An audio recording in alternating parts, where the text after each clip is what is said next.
es la presidenta de la comisión editorial y pues le damos una cordial bienvenida. Verónica, no sé si estás por ahí. Sí, sí, aquí estoy. Bueno, pues te cedo la palabra para escucharte. Sí, y muchas gracias. Perdón, Sí. nada más aclarar, también viene acompañada de Esperanza García, que es miembro de la comisión también editorial del instituto. Y bueno, aquí agradecemos a Luis Padrón, quien ahora funge como vicepresidente de Relación y Difusión y nos hizo el favor de contactarnos con Verónica. Sí, hola, buenos días, muchas Buenos gracias, días. Hugo, gracias, Diana. Igualmente a Luis Padrón, que bueno, ya está en contacto con nosotros también en la comisión, y también a Esperanza, que también está aquí.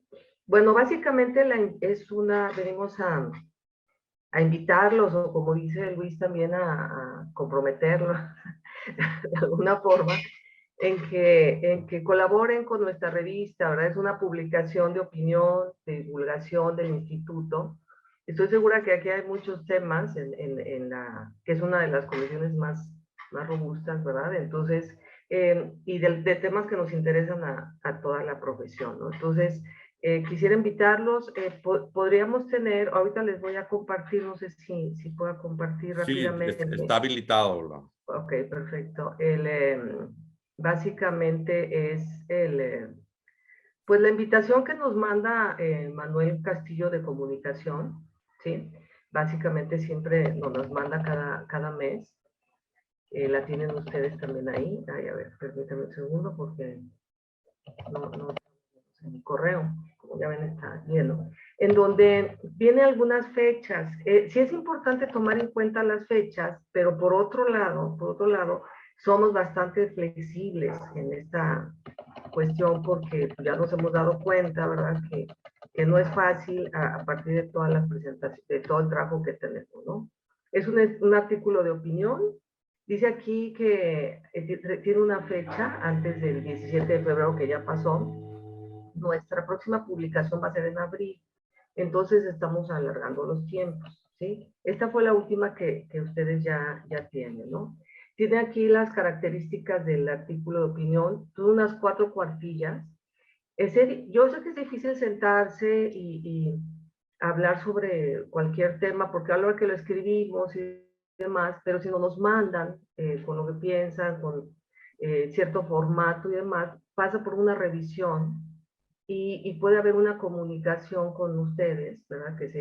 Para mejorar básicamente la redacción. No se modifica el contenido, solamente algunas cuestiones que mejoren el formato. Que sea de su autoría quiere decir que sea original, que no sea algo que ya esté publicado en ningún otro lado. Aquí ya viene la cuestión de qué tipo de letra.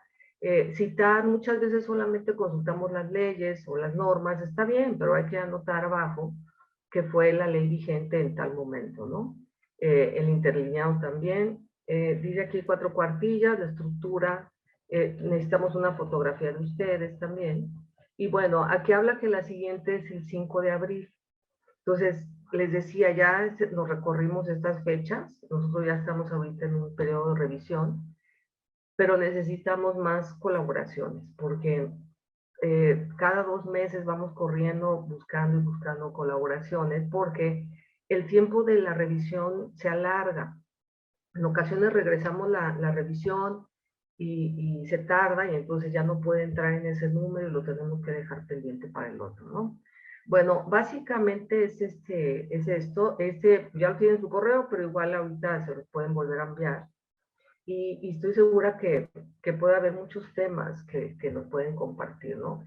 También había yo platicado con Luis en días pasados que si tienen 5 o 6 colaboraciones de su comisión, podemos establecer un dossier, o sea, que una revista sea solamente de temas de su comisión, que también pudiera ser todas las cuestiones que abordan la problemática de la práctica independiente. Si no es posible para esta, sí sería posible planearlo para la siguiente. Pero sí nos interesaría mucho, les decía, ¿no? invitarlos, ¿cómo dicen, no? Invitarlos, exhortarlos. Yo diría que Sí, coaccionarlos, Adriana, coaccionarlos. Hugo, un ¿qué te parece requerimiento. si hacemos un compromiso público, Hugo, y que salga, ahí tienes demasiado talento ahí en la COCAPI, hombre, que salieran 1 o 2 artículos, Hugo, para la próxima entrega, hombre? Hay que recordarles, chavos, que bueno, ahora como titulares de la VP de Relación y Difusión, también vamos a desarrollar un taller de redacción por parte del periódico El Financiero, hombre. Así es que si no sabes cómo construir este artículo para la revista, acá te vamos a enseñar. Ahora en el mes de abril tenemos un taller de redacción muy padre, gratuito, totalmente gratuito, ¿verdad? Está también un taller por parte del IMSP para cómo redactar un libro. También te recomiendo a que lo tomes, ¿no? Y Hugo, ¿cómo ves? Si yo me encargo también de colaborar con ustedes, hombre, y de sumarme a ese proyecto en la parte ejecutiva para hacer ese esfuerzo, ¿no? De todo lo que estamos ya ustedes haciendo, generando de contenidos visuales, bueno, pues ahora trasladarlos pues a la palabra escrita, ¿no? ¿Cómo ves? Y, o sea, esto sería para el siguiente que comentaba Yo creo que Verónica. para que no quedara tan forzado, Hugo, pudiera ser algo, pero si no se alcanzan los tiempos para la siguiente entrega, también para no quede así como que de rompe, ¿verdad? Porque sabemos que andan con declaraciones anuales y todo esto, entonces, y a lo mejor que tomen el taller y luego que se haga la redacción. Es lo que te iba a comentar, o sea, primero tener el taller para tener ese respaldo, esa confianza de cuál es la metodología a seguir y luego ya ver, pues ya plasmarlo en un artículo. Entonces, imagínate, Hugo, la trascendencia que va a tener cada persona que se atreva a tomar ese curso, a ver publicado un artículo en la revista del Instituto de Contadores, ver publicado, ¿por qué no?, otro artículo en el Financiero Bloomberg, en nuestra columna de Capitalizando Experiencia. Luego eso lo empaquetamos en un libro electrónico al final del año de las memorias 2022. Entonces, también ya le vamos a dar mayor difusión a la revista, ¿verdad? En la página del instituto y en todas las redes sociales. Así es que, chavos, pues ahí está abierta la invitación por parte de Adriana, ella es la presidenta de la comisión editorial, y pueden contactar a ella o a mí y yo los voy vinculando para incluso pertenecer también a esa comisión editorial o bien participar a la distancia en esa revista. También, si observaron, Hugo, pues tú participaste en la cápsula de Entre Contadores, primer cápsula piloto para el Instituto de Contadores. También invitamos al resto de los colegas, ¿verdad?, a que se sumen a vivir esa experiencia. Sería una entrevista que yo actúo precisamente como eso, como entrevistador, y los tópicos son diversos. El público no son contadores, pueden ser estudiantes, puede ser la sociedad en general, los empresarios, ¿no? Entonces, pues ahí está la invitación, Adriana. Sí, ¿Qué se nos pasa? Iba a comentarle, bueno, no se pasa nada más que sí, por ejemplo, ahorita, antes de que iniciaban su reunión, estaba escuchando más o menos sus comentarios que están hablando, y creo que es un tema muy importante que pueden abordar como un dossier en la revista siguiente, es todas esta problemática que tienen con la plataforma del SAT. O sea, pueden tener, ¿verdad?, cada quien elegir lo que está fallando aquí, lo que está fallando. ¿Cuál es la problemática al que se presenta normalmente en la práctica independiente y que no tiene todos los recursos de los grandes despachos, pero que conocen muy bien porque viven día a día la problemática, ¿no? No nada más de generar los cálculos ni la cuestión de la contabilidad o las auditorías, sino la relación con la plata. O sea, puede ser tomar algún bloque y elaborar 6, 7 artículos que hablen de ese mismo tema en distintas aproximaciones, y con eso se puede generar un dossier para una sola revista. Es un ejemplo, ¿no?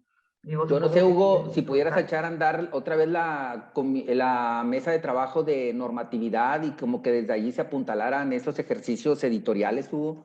Estaría muy padre, sería un tema novedoso. Yo no recuerdo por parte de la COCAPI que le hayan dedicado, y esa oportunidad de Adriana que te dice, oye, te regalo toda la edición de la revista exclusivamente para la COCAPI. Hugo, tendrían todos los reflectores, señor. Yo ya hubiera dicho que sí hace tiempo. Entonces te lo ponen en bandeja de plata. Es un reto profesional. Pero pues, ¿quién dijo miedo? No, Hugo, vamos a atorarle. Y te digo, yo los estaría impulsando, hombre, no para esta edición, pudiera ser para otra edición próxima, que se sume la raza allí, hombre, y 6 personas o 10 personas o 12 personas y hacemos bloques de 2 y sacamos los artículos. Y si no se puede, pues que salga 1 o 2 artículos, hombre. Así es.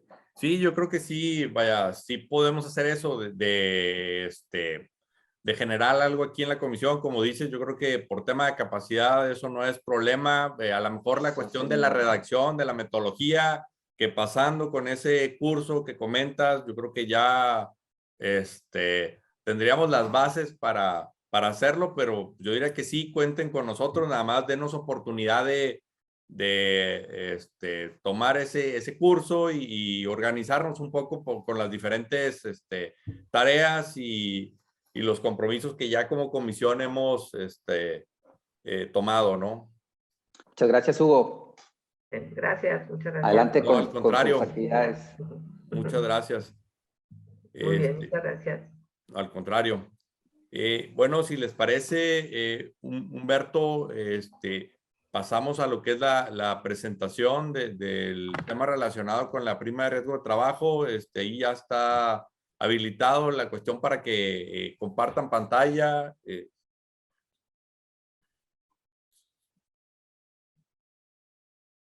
Hugo, no sé si me puedan dar 5 minutillos o hasta el final sería.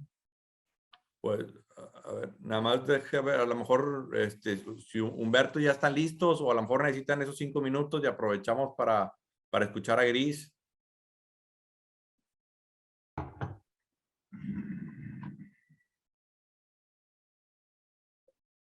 Sí, pues igual si quieres, Sí. Gris. Buenos días, sí, buenos días a todos. Pues primero agradecerles a todos su apoyo para que yo, una miembro de la CAPI activa desde hace más de 20 años, haya llegado a la vicepresidencia de práctica externa, de la cual pues estoy contenta que dependa la comisión. Como bien dice Luis, aprovechar todos estos reflectores que hoy nos está dando y que como nosotros como miembros de la CAPI todavía vigentes, pues ya ves que ahí estoy en la mesa de normatividad y en otras mesas, para participar y pues apoyar básicamente en todo. Siempre era nuestra queja, entre comillas, de los vicepresidentes de práctica externa que no se acercaban a ver qué quería cada una de las comisiones. Entonces, también los voy a estar ahí convocando, Hugo, para a ver cómo nos organizamos. Lo que te había también dicho, esa parte de las entrevistas que está haciendo Luis, que inició muy bien contigo, les quedó muy, muy bien. Mi propuesta había sido con el mismo Abel y con el mismo Luis y Antonio, los vicepresidentes y el vicepresidente, hacer presentaciones cortas, sí te lo había comentado, para meter en Facebook, como mini entrevistas, más que todo para que te presentes y sepas quiénes son, y pues va a ir muy bien enlazado que a la hora que luego que hablen, pues ya la gente nos vaya conociendo, ¿verdad? Para ir haciendo fuerte pues a la profesión. Está también la herramienta Checkpoint, que yo quiero comentar con Nora, a ver si es posible organizarme con ustedes y en una sesión que la demos. Creo que dura también como 1 hora la capacitación, para que vean la utilización y lo valioso que es la herramienta. Y pues vamos a estar también organizando otros eventos conjunto, como sigo presidiendo la CAPI a nivel nacional, de los libros que se editan, y también para invitarlos, ¿verdad?, ahí a participar, y como dice Luis, pues a participar todos, porque conforme vayamos haciendo ruido como práctica independiente, pues vamos a ir haciendo presencia, y la gente pues va a saber que el ser colegiado es muy valioso. Básicamente eso, ponerme ya de acuerdo con ustedes. El 10 de marzo creo que es la reunión para la presentación de los presidentes de cada comisión, y pues espero poderlos invitar antes, Hugo, a tu mesa directiva, Rosy, Diana, Juan, ahí para ponernos de acuerdo en qué podemos ir haciendo sinergia y haciendo que la profesión independiente pues vaya creciendo y vaya haciendo presencia, ¿verdad? Y pues con la doctora Adriana me ha tocado, pues la plática, nos dio la plática también en la Comisión Nacional, muy excelente taller, entonces sí, aprovechenla. ¿Cómo está, doctora? Buenos días. Muy excelente taller y pues hay que aprovecharlo. Te da una excelente guía de cómo y los errores que pudiésemos tener y entonces no tengan miedo, como quiera ahí nos vamos todos corrigiendo y pues vamos avanzando. Pues muchas gracias, Hugo, nada más era básicamente eso. Sí, claro que Ponernos sí. aquí a la orden, ¿verdad? Sí, muchas gracias. Digo, y Gracias, nada Gris. más como una especie de recordatorio, esas mini pláticas o mini presentaciones que decía Griselda. Yo recuerdo que hace muchos años en la COCAPI lo hacíamos con los miembros nuevos y con cada cierto tiempo pues, para ver las experiencias, el conocimiento de cada quien y así al momento de tener alguna duda, alguna cuestión, pues ya saber a quién identificar o a quién acudir en Así diversos es. temas, ¿no? Entonces, pues yo creo que sería como que es el mismo espíritu, nada más que ahorita ya Sí, aprovechando todas las las plataformas redes sociales. tecnológicas que hay y también por este tema de la pandemia, ¿no? Que sería Sí, como la forma de... muy valioso. Yo recuerdo cuando fui presidenta de la COCAPI, hacíamos esos 15 minutos se presentaban y ahí pues conocimos a todos los gentes valiosas que participan y como bien dices, todas las sinergias que se hacen en trabajos y en todo, pues yo tuve oportunidad de trabajar con varios de mis compañeros, ¿verdad? Y ahí conocimos a varios y muy padre, muy importante. Yo te comentaba que para ir haciendo integración podemos ir a hacer grupos de 10 personas y luego irnos a desayunar todos y irnos ahí conociendo y tratando, porque como bien dice Miguel Mayorga, somos más que, y Roberto Cavazos, más que colegas, pues somos como familia, ¿verdad? Entonces es esa parte que sí me gustaría a mí retomar. Muchas gracias, Hugo. Ya no Al decir lo que... contrario, ahora sí, Humberto, Mirna, no sé si ya estén listos. ¿Sí me escuchas, Hugo? ¿Sí me Sí, escuchas? sí, te escuchamos, Humberto. Hace rato estaba hablando, pero no sé, siempre se me bloquea aquí el micrófono. Pero ya. Oye, buenos días a todos. Gusto saludarlos, man. Va a estar ahí al cargo Mirna y Rosy de la presentación. No sé si Mirna esté por ahí ya lista. Buenos días a todos. Sí, claro que sí. Déjenme nada más hacer la presentación. A ver si por aquí se ve. Empezamos. Modo presentación. Muy bien. No sé si ya lo están viendo por ahí. Sí, ya está. Ok. Vamos a empezar con respecto a un tema que ya por todos es conocido, que es la determinación de la prima de riesgo de trabajo 2022 por parte de la Mesa de Trabajo Laboral. Sabemos perfectamente bien que es un tema que durante años hemos estado manejando en cuestión de la determinación de la prima de riesgo, por lo cual nosotros cada año en este febrero sabemos perfectamente bien que es un cálculo que en un momento dado nos puede ayudar el SUA, que normalmente lo manejamos de esa manera, pero que hay puntos importantes que hay que mencionar en relación a esta determinación de la prima de riesgo de trabajo, porque pues hemos visto el tema del COVID, hemos visto temas también correspondientes que nos han hecho nosotros tener que revalorar, nosotros considerar puntos importantes en la empresa. Por lo cual, primero empezaremos con el tema de los fundamentos. Esto está establecido en el artículo 123, apartado A, fracción 14 de la Constitución Política de los Estados Unidos Mexicanos, donde establece que los empresarios sean responsables de los accidentes de trabajo y de las enfermedades profesionales tratándose de sus trabajadores con motivo en ejercicio de la profesión o trabajo, por lo cual los patrones deberán de pagar la indemnización correspondiente. Y aquí sí quise resaltar un poco el tema que esta responsabilidad ya subsistía aún en el caso que el patrono contrate trabajo por intermediario, cosa que en un momento dado ya se veía reflejado. Y por otro lado, otro de los fundamentos que vamos a ver, pero que lo vamos a ir viendo poco a poco, sería lo que corresponde a la Ley Federal del Trabajo, que es el título 9, artículo del 472 al 515, la Ley del Seguro Social, capítulo 3, artículo del 41 al 83, y el reglamento correspondiente de la Ley del Seguro Social en materia de afiliación, clasificación de empresas, recaudación y fiscalización, en el capítulo 2 del artículo 18 al 44, y además el último, el reglamento de prestaciones médicas, que es el capítulo 2, artículo del 20 al 30. Estos son los fundamentos en un momento dado para la determinación de la prima de riesgo de trabajo. Empezamos primero que nada por los conceptos de riesgo riesgo de trabajo. ¿Qué es un riesgo de trabajo? Son los accidentes y enfermedades a que están expuestos los trabajadores en ejercicio o con motivo del trabajo. Aquí viene la fundamentación que se los estoy poniendo, que es el artículo 473 de la Ley Federal del Trabajo y el 41 de la Ley del Seguro Social. Pero yo quiero indicar también que el artículo 9, si se fijan, puse en ejercicio o con motivo del trabajo. Es importante definir que la Ley Federal del Trabajo establece en su artículo 8, establece, se entiende por trabajo toda actividad humana, intelectual o material, independientemente del grado de preparación técnica requerido por cada profesión o oficio. Por lo cual es importante hacer mención de que perdón, ya me moví un poquito, es en el atrás.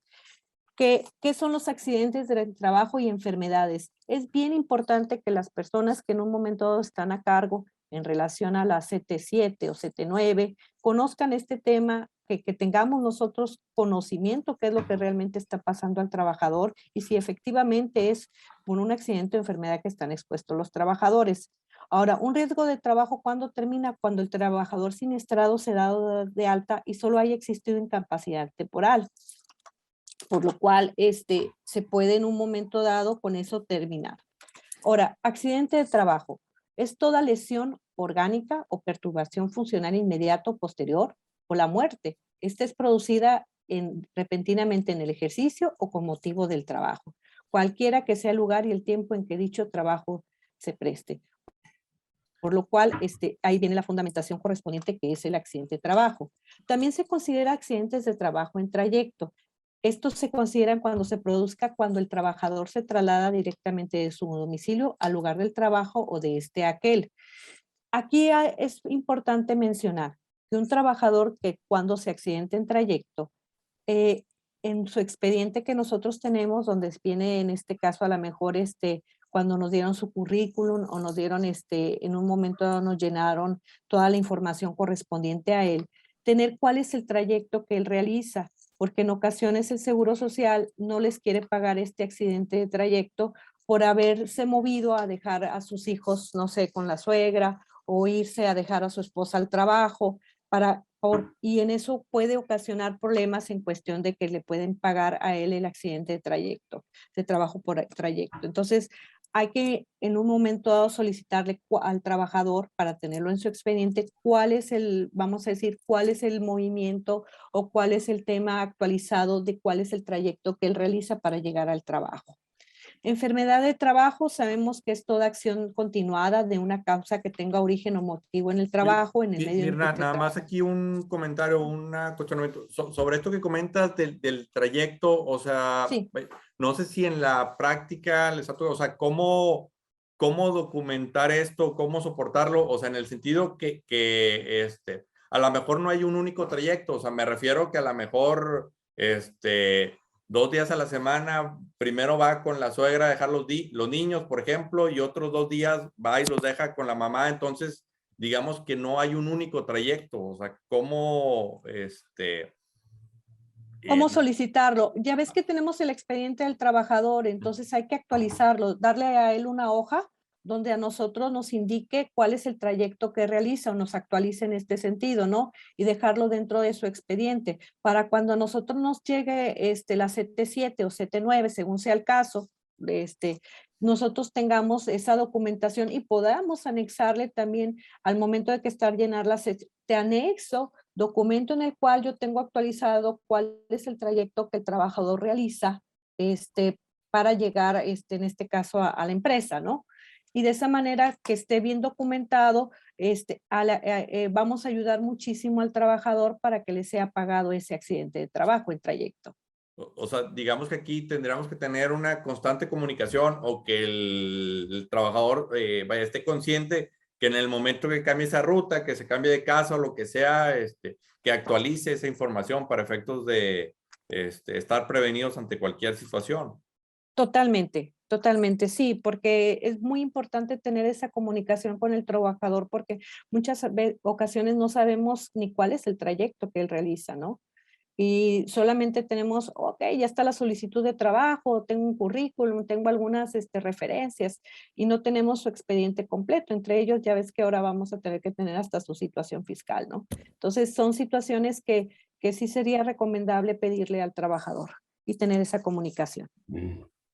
Mirna, perdón, entonces se considera riesgo de trabajo, se consideraría, digamos, si está bien documentado, como riesgo de trabajo, de traslado, todo el recorrido que haga a partir de que sale de su casa, que llega al lugar del trabajo, incluso cuando se desvíe, dejar niños o a la escuela o con la mamá o con la suegra o eso.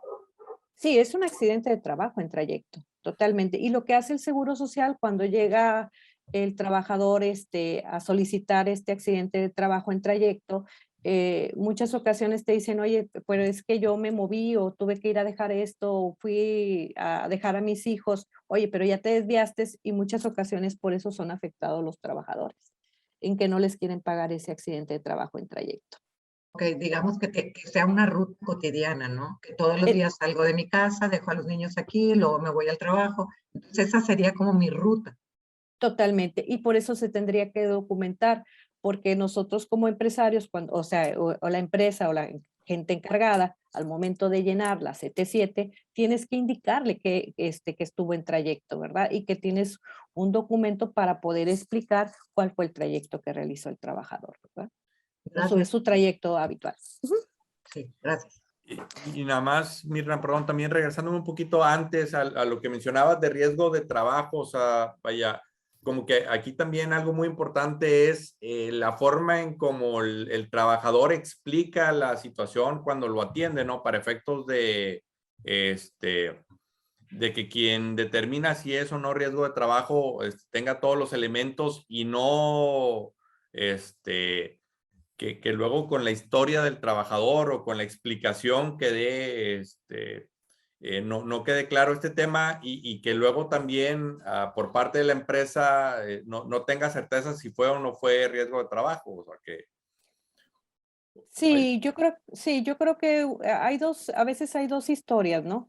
La que da el trabajador al momento que es atendido en medicina de trabajo, pero sabemos perfectamente bien que el instituto a través de los servicios de salud en el trabajo va a proporcionar a los patrones por conducto de los trabajadores o de sus familiares la información correspondiente de la calificación de un accidente o de alguna enfermedad como profesional.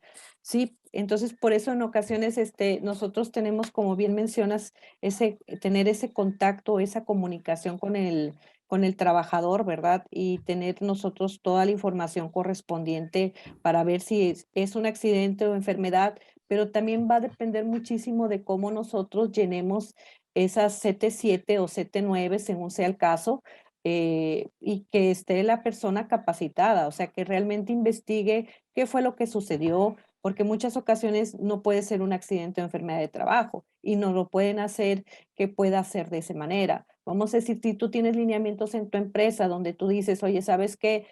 Vas en el elevador y normalmente nuestro instinto es meter la mano para detener el elevador. Entonces, ¿qué digo yo? Oye, es un accidente de trabajo, pues estuve en el trabajo, detuve el del elevador, pero si tú tienes principios o tienes en un momento dado políticas de seguridad, tú sabes perfectamente bien que no debes de meterle la mano al elevador, ¿no? Entonces, por lo cual es bien importante que estamos nosotros llenando para que no se pueda determinar como un accidente o enfermedad de trabajo y nos vaya a afectar a nosotros en la siniestralidad. Claro. Sí, entonces son los pequeños detalles con los que hay que tener claros y en cuenta para evitar esta cuestión de confusiones.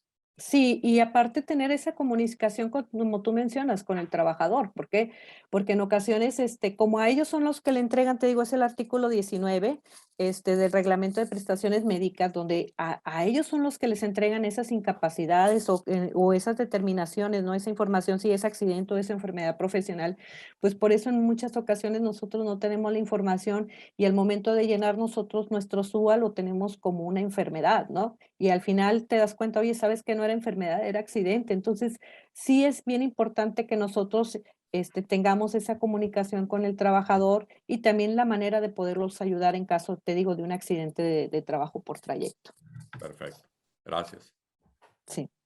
Bien, entonces seguimos en este caso. ¿Qué es enfermedad de trabajo?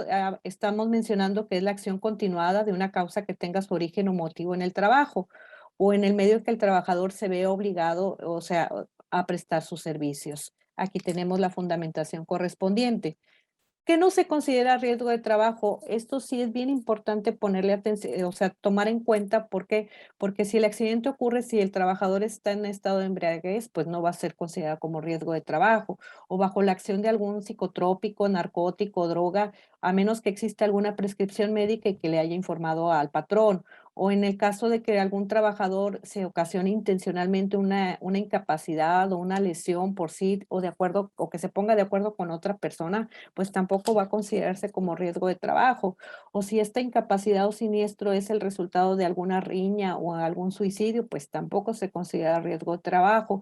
Y uno de los puntos importantes que pudiéramos considerar nosotros es que el quinto, que es si el siniestro es resultado de un delito intencional del que fuere responsable el trabajador.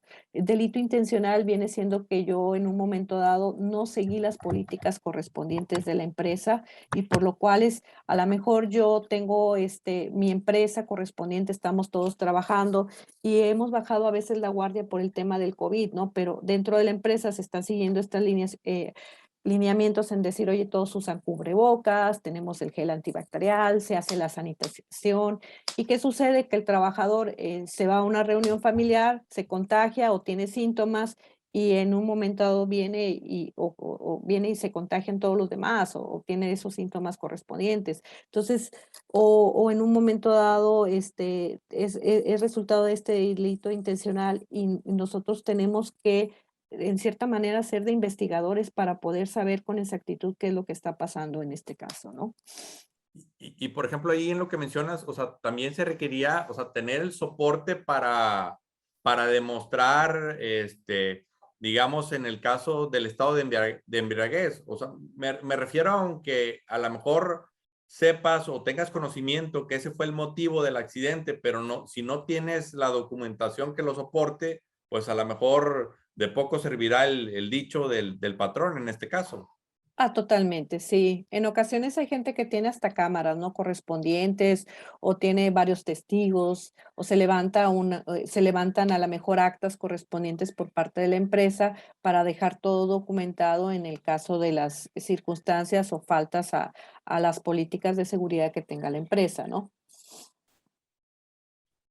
Sí, o sea, tiene que ser un trabajo conjunto y conjunto me refiero documental para descartar el tema de riesgo de trabajo. Totalmente. Ujú. Mirna, una pregunta. Aquí en la fracción 5 dice si el siniestro es resultado de un delito intencional. Ahorita hablabas del tema de las políticas internas de la compañía. ¿Será la única, digamos, consideración, si la empresa no tiene una política? Porque en las del 1 a 4, las fracciones 1 a 4 no menciona el tema de intencionalidad, pero en esta quinta sí. Entonces, si no hay una política interna, sí se podría considerar en una situación de la que mencionabas del elevador como un riesgo de trabajo. Sí se podría resultar en un riesgo de trabajo si no hay una política interna. Es que ese es el tema, o sea, se tendría, por cuestiones deberíamos de tener políticas de protección, ¿no? Pero si no se llevan a cabo, ¿de qué manera yo puedo decirle o comunicarle al trabajador o cómo puedo demostrar que él no estaba en el desempeño de su trabajo? O, por ejemplo, jugando con una silla, ¿no? Y que yo lo mando a un curso, está dentro de la oficina y utiliza una silla y se cae o se lastima la espalda, ¿no? Entonces yo creo que deberíamos de sí incluirlas para poder nosotros decirle, sabes que estas son las políticas que tiene la empresa, donde la silla es para poder sentarte y trabajar, ¿no? No para estar jugando con ella y en un momento dado que se ocasione un accidente que se puede considerar luego como un riesgo de trabajo, porque fue un delito intencional por parte del trabajador. Pero sí es más difícil, va a ser más difícil demostrar lo que usted dice, contador, si no tenemos alguna política. Ok, perfecto. Aquí Raciel, es muy importante dentro de las empresas el reglamento interno de trabajo. ese es un documento legal, válido, se debe registrar también, de preferencia en la junta, autoridades laborales, que son los que deben de respetar los trabajadores. Y ese reglamento interior se debe acompañar también con otros procedimientos de control, como son en este caso, todos los instructivos de seguridad que debe tener, los planes de seguridad que debe tener la empresa, que se deben dar a conocer a los trabajadores, y la supervisión del cumplimiento y el levantamiento de actas cuando suceda alguna situación de incumplimiento. Hay riesgos que son un cargo al patrón, como estos casos cuando suceden en función de su trabajo, excepto los de trayecto. Los de trayecto los defiende el Seguro Social porque a ellos no les conviene pagar un riesgo de trabajo. Entonces ahí es al revés, la empresa se pone a favor del trabajador, pues de aportar las pruebas de que sí fue en trayecto para que ellos se vean beneficiados con la incapacidad. Pero en el caso de algún riesgo de trabajo que esté en función, que esté relacionado con el desempeño de su trabajo, la empresa no puede ocultarlo ni puede negarlo tampoco, porque caen en delitos o infracciones ante la autoridad y puede caer en una situación de alguna ilegalidad. Entonces, pero sí debe tener todos los controles para soportar ante cualquier situación de que el trabajador en este caso quiera argumentar que es riesgo de trabajo cuando no está cumpliendo con las medidas de seguridad dentro de la... Claro, claro. A mí me hacía ruido un poquito nada más lo que viene subrayado, delito. Entonces, la clasificación de delitos se la daría a la empresa, en todo caso. A ver, otra vez, perdón. Sí, o sea, lo que menciona es delito intencional. Entonces, el concepto de delito, esa clasificación se la da la empresa. No, la palabra delito es una definición de tipo penal y eso no lo da la empresa. Eso lo debe determinar ya una norma específica que se considera delito y comprobar que efectivamente cometió un delito. No es criterio de la empresa. O sea que no está tan fácil ahí, entonces. Bueno, no está tan fácil, pero sí hay argumentos para definir si se está cometiendo un delito, ¿no? Desde el punto de vista penal. O desde el punto de vista de alguna norma que Ok. en la parte laboral también debe de estar en una definición de lo que es un delito. Pero sí, solamente cuando se compruebe que cometió un delito de forma intencional, pues no se considera riesgo de trabajo. Ok, gracias, Humberto. Bueno, pues entonces continuamos en este sentido. Ya vimos lo que no se considera riesgo de trabajo. Continuamos con la que sigue. Ay, me hace que se detuvo. Ahí está. Bien. Patrón que oculte un riesgo de trabajo. El patrón que oculte la realización de un accidente sufrido por alguno de sus trabajadores durante el trabajo o lo reporte indebidamente como accidente de trayecto se hará acreedor a las sanciones que determina esta ley. El artículo 51 establece que el patrón deberá dar aviso al instituto del accidente o enfermedad de trabajo y el trabajador o los beneficiarios del trabajador incapacitado o muerto o las personas encargadas de representarlos podrán denunciar inmediatamente al instituto del accidente. Y en el reglamento nos establece que cuando el trabajador sufra un accidente en un centro laboral, el patrón deberá dar aviso al instituto por escrito en un plazo no mayor de 24 horas después de ocurrido el evento correspondiente. Aquí hago yo una atención de la salud de los trabajadores y podemos ver aquí lo que es el riesgo de trabajo, qué tipos son, accidentes de trabajo, enfermedad de trabajo, y tenemos las consecuencias, que es la incapacidad o muerte, puede ser la incapacidad temporal o permanente, y en la permanente tenemos lo que es la parcial o total. Tratándose de enfermedades general, tenemos tipos de accidentes no de trabajo, enfermedad general, y las consecuencias son la muerte, la invalidez o la incapacidad temporal. Aquí vemos los formatos correspondientes que tenemos, que es el CT7, que es el que le comentaba de aviso de atención médica inicial y clasificación de probable riesgo de trabajo, que como bien comentaban, el trabajador va a la clínica correspondiente al momento de sentirse mal y en un momento dado con el médico de trabajo, el médico familiar, al momento de revisarlo, le proporciona esta CT7, aviso de atención médica, donde nosotros tendremos que llenar o la persona encargada tendría que llenarlo correctamente y hacer un tipo de investigación que realmente qué fue lo que sucedió para que, o bien, si es el CT9, es que es el aviso de esa atención médica y la clasificación de probable enfermedad de trabajo. Si el riesgo de trabajo provoca que el subordinado no pueda desempeñar su actividad laboral habitual, por algún tiempo el médico tratante les pedirá un certificado de incapacidad temporal, que con ello vamos a poder considerar, o sea, justificadas esas ausencias por el centro laboral. Ahora, ¿cómo se maneja? Ya lo conocemos nosotros, tratándose de riesgo, el certificado de incapacidad. Primero es el inicial, donde es por primera vez la pérdida de alguna de las capacidades del trabajador. Posteriormente es la subsecuente, que es posterior a la inicial y se emite porque el trabajador continúa incapacitado. Y el tema de la recaída es que después de haber sido dado de alta por riesgo de trabajo, requiere nuevamente esa atención médica, ya sea quirúrgica, de rehabilitación o bien un incremento en su incapacidad permanente parcial. Continuamos. Los riesgos de trabajo pueden producir incapacidad temporal, incapacidad permanente parcial, incapacidad permanente total y muerte. Y agregué una más que esa viene en el tema de la Ley Federal del Trabajo, que es la desaparición derivada de un acto delincuencial, que por ahí tenemos la fundamentación también correspondiente, que normalmente no lo consideramos, pero la ley del Seguro Social establece, se entenderá por incapacidad temporal, incapacidad permanente parcial o incapacidad permanente total, lo que al respecto dispongo a los artículos relativos de la Ley Federal del Trabajo, y esta es la fracción quinta que viene en la Ley Federal del Trabajo para tomarlo en cuenta.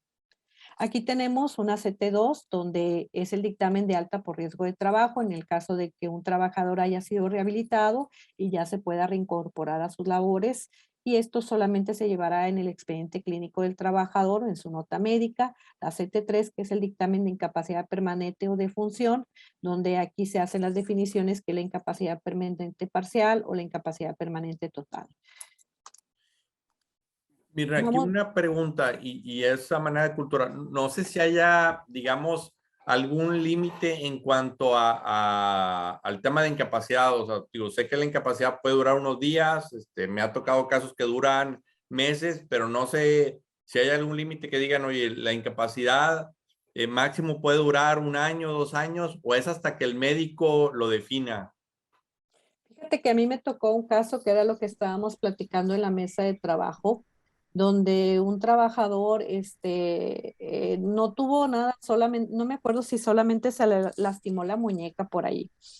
Oye, y nos tocó a nosotros que era un mes de incapacidad, un segundo mes, otro tercer mes, un cuarto mes, un quinto mes, un sexto mes. Y oye, nos estaba trayendo incapacidades ¿cómo se llama? Y no se detenía, ¿no? Uh-huh. Hasta que nosotros tuvimos que ir a la clínica correspondiente y decir, oye, yo veo al trabajador que está muy bien, no le vemos ninguna circunstancia correspondiente, ¿por qué le estás generando tantas incapacidades, ¿no? Ya el trabajador yo creo que tenía, 11 meses por ahí, pero nosotros nos acercamos, ¿no? El patrón se acercó a presentar ese tema de investigar y fue donde ahí se cortaron las incapacidades. Pero, perdón, es 1 año. Al año el seguro tiene que pronunciarse con respecto a las incapacidades, si le da la incapacidad permanente o la incapacidad parcial. Tiene que reevaluar, como cuando ocurren los accidentes que tienen una parcialidad, les pueden dar determinado porcentaje y al año los están reevaluando para ver si permanece ya, si se queda con esa permanencia en ese porcentaje o la revaluación le incrementa o se da la permanente total. Pero es 1 año, al año se tiene que pronunciar el seguro. Ok. Y Mirna, nada más, en el caso que comentaba hace rato, o sea, vaya, entiendo que pareciera que era una especie de descuido o que a lo mejor había una especie, entre comillas, de arreglo ahí que fue hasta el momento que se acercó el patrón y analizaron bien el caso, ya como que vieron que no procedía tanta incapacidad. Totalmente, sí. Al momento que se acercó el patrón y empezamos a nosotros a hacer la investigación correspondiente, y pues prácticamente, claro, lo expusimos, ¿no? Al trabajador correspondiente, que es lo que estaba sucediendo, fue cuando dejaron de darse esas incapacidades. Pero cuando hay una incapacidad permanente, se le va, sea parcial o total, se le va a conceder al trabajador asegurado esa pensión que le corresponde como un carácter, bueno, quiero mencionar como un carácter profesional por un periodo de adaptación de 2 años. Y en esos 2 años de ese periodo, se vuelve nuevamente a hacer la revisión de esa incapacidad con el fin de modificar la cuantía de la pensión, pero es en la incapacidad permanente, y en el transcurrido del tiempo de adaptación se otorgará ya la pensión definitiva, ¿verdad? Pero en incapacidad, como dice Rosy, es 1 año. Ok. Y otra pregunta ahí con ese tema de las incapacidades, o sea, cuando es una incapacidad permanente parcial es porque, digamos, debido al accidente que tuvo, a la situación que tuvo el trabajador, pues está impedido a desempeñar ciertas actividades, ¿no? Sí, tiene una disminución de esas facultades o aptitudes el trabajador. Ajá, y aquí la pregunta sería, ¿qué pasa si, digamos, o sea, el trabajador se cambia de empresa, no informa de la situación, y no informa de la situación me refiero a de qué fue lo que ocasionó esa incapacidad permanente parcial, y resulta que en esta nueva empresa desempeña una actividad muy similar a la que le causó la incapacidad, y ya sea que vuelve otra vez a consultar o que se le agrave la situación, ahí en ese caso el patrón tendría alguna responsabilidad. Ahí sí se la dejo al maestro. Sí, maestro.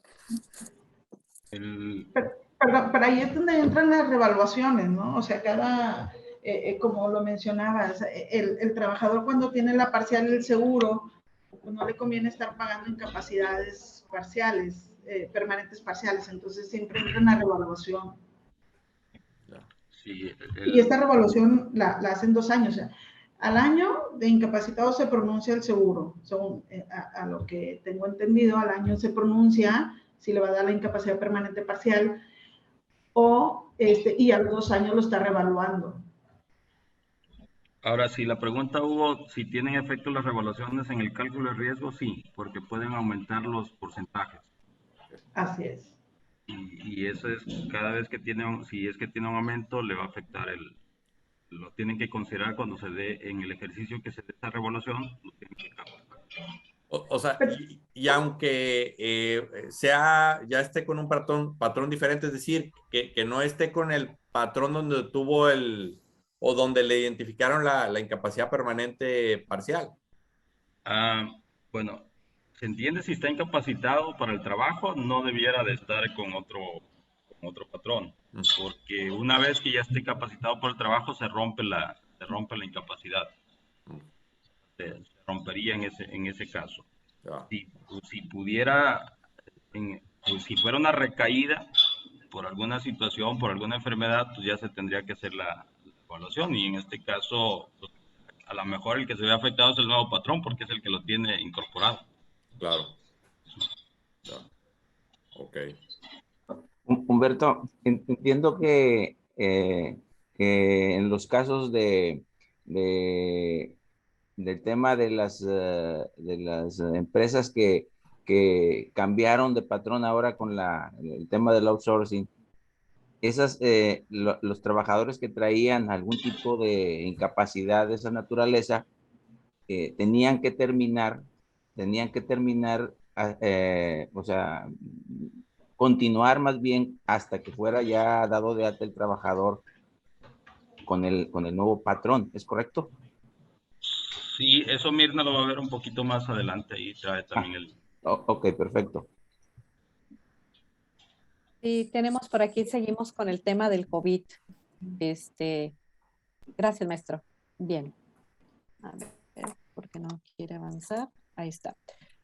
Bien, aquí tenemos el acuerdo que a nosotros, muchos de nosotros nos asustó un poquito el día 8 de enero, un acuerdo del Consejo Técnico del IMSS, correspondiente a que se autorizaba implementar esta estrategia de dictaminación proactiva correspondiente como riesgo de trabajo de las empresas que estaban afiliadas por los afiliados o fallecidos como secuelas debido al tema que padecieron de forma grave el tema del COVID, y autorizaban de manera retroactiva desde el 15 de diciembre del 2020 a la Dirección de Prestaciones Económicas y Sociales a considerar como riesgo de trabajo dichos fallecimientos o secuelas. Hasta ahorita lo que nos han indicado, ¿verdad?, que no es una disposición dirigida a las direcciones de incorporación o fiscalización del instituto, pero en varios foros que se han estado realizando están considerando que se pueden calificar una vez sanados o los fallecidos los pacientes para el área de medicina del trabajo, y que estos pudieran ser considerados parte de la siniestralidad para los casos terminados del 2020 y 2021. No sé si alguno de ustedes ha tenido alguna notificación correspondiente en el tema de considerar como riesgo de trabajo el fallecimiento por tema de COVID. Hago esta pregunta a todos. Hasta ahorita nosotros no hemos tenido, ¿verdad? Pero no sé alguno de ustedes.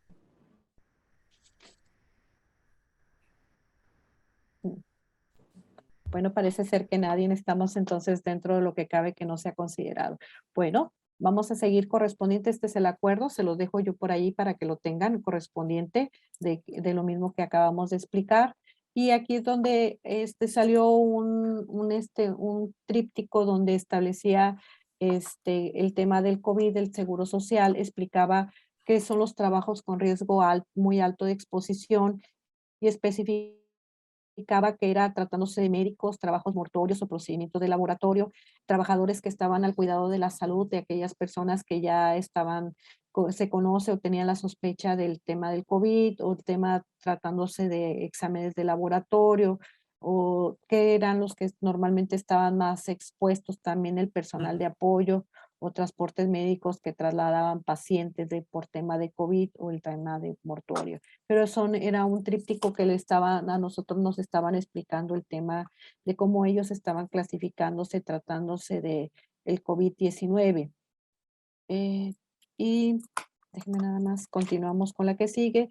Los trabajos con riesgo medio de exposición eran aquellos que tenían un contacto frecuente, pero menos de 1,80 m, o sea, metros de distancia, con personas que podrían suponerse que estuvieran infectadas o que tuvieran sospechas del tema del COVID-19. Ahora, los trabajos con riesgo de exposición bajo, pues sabíamos que eran aquellas personas que no se conoce o se sospecha que están infectados, pero ni tienen contacto de cercano frecuente con el público en general para que el trabajador se considere dentro de una probable enfermedad de trabajo.